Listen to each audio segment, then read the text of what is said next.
বিগত সরকারের আমলে গুম খুনের শিকার পরিবারগুলোর জন্য এই সরকার কিছুই করেনি মন্তব্য বিএনপি মহাসচিব মির্জা ফখরুল ইসলাম আলমগীরের। জনগণের ভোটে বিএনপি ক্ষমতায় গেলে গুম হওয়া পরিবারের পুনর্বাসনে কার্যকর পদক্ষেপ নেওয়ার কথাও জানান মির্জা ফখরুল। তিনি বলেন, মানুষের কল্যাণে না আসলে সংস্কার কোনো কাজেই আসবে না। রিপোর্ট করছেন সিকান্দার রেমান।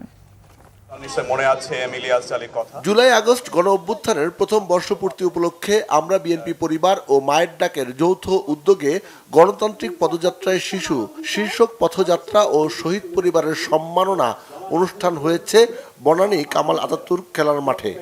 আজকের যারা শিশু গুম হওয়া পরিবারের শিশু, তারা তাদের লড়াই করার শক্তি অর্জনের মাধ্যমে যাতে আগামী গণতান্ত্রিক অগ্রযাত্রায় গণতন্ত্র উত্তরণের পথে তাদের ভূমিকা পালন করতে পারে সেই প্রত্যাশা ব্যক্ত করছি।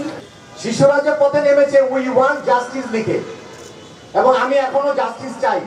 আমার শিশু হত্যার বিচার এখনো প্রক্রিয়াধীন, এখনো কিছুই হয়নি। 5 আগস্টের পরেও আমরা তাদের কোনো খোঁজ পাইনি।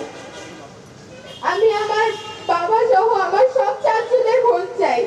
তাদের সাথে কি হয়েছিল, তারা এখন কেমন আছে, কোথায় আছে, আমি জানতে চাই। আমি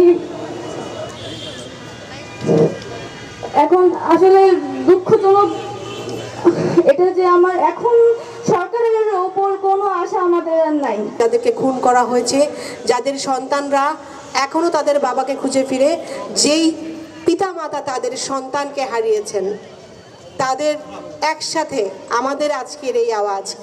বিএনপি মহাসচিব মির্জা ফখরুল ইসলাম আলমগীর জানান, বিগত ফ্যাসিবাদ বিরোধী আন্দোলনে শহীদ পরিবারগুলোর মূল্যায়ন এখনো হয়নি। সরকার পতনের পর অনেকেই নতুন করে চাকরি, বড় ব্যবসা করছেন, কিন্তু পিতাহারা সন্তানদের জন্য কার্যকর তেমন কিছুই হচ্ছে না। আমি জানি না আমরা তার বাবাকে ফেরত দিতে পারবো কিনা, কারণ সে বেঁচে আছে কিনা আমরা জানি না।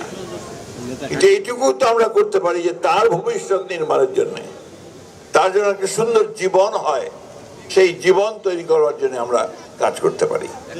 সবাই মিলে কাজ করতে, গুরুত্ব দিয়ে, প্রায়োরিটি দিয়ে যেন আমরা কাজ করতে, কারণ তার অবদান, এই অবদান আমাদের পক্ষে মানে পরিশোধ করা, তাদের ঋণ, এটা খুব কঠিন হবে। শিশুদের নিরাপদ ভবিষ্যৎ গড়ে তোলার জন্য না হলে কোনো সংস্কার কাজে আসবে না বলেও মনে করেন বিএনপি মহাসচিব। যে আমরা রাষ্ট্রের পরিবর্তন চাচ্ছি, কাঠামোর পরিবর্তন চাচ্ছি, আমরা সংস্কার চাচ্ছি। তো সেই সংস্কার, সেই কাঠামো যদি আমার মানুষের সার্বিক উন্নয়নে না আসে, আমাদের এই শিশুদের ভবিষ্যৎকে নির্মাণ করতে সাহায্য না করে, তাদেরকে একটা নিরাপদ সিকিউর জীবন দিতে না পারে, তাহলে সেই সংস্কার কোনো কাজে আসবে বলে আমি মনে করি না। পরে জুলাই আগস্ট গণ অভ্যুত্থানের শহীদ পরিবার ও বিগত দিনে গুম হওয়া পরিবারের সদস্যরা পদযাত্রার মাধ্যমে মানবিক বাংলাদেশ গঠনের আহ্বান জানান। সিকান্দার রেমান, বাংলাভিশন, ঢাকা।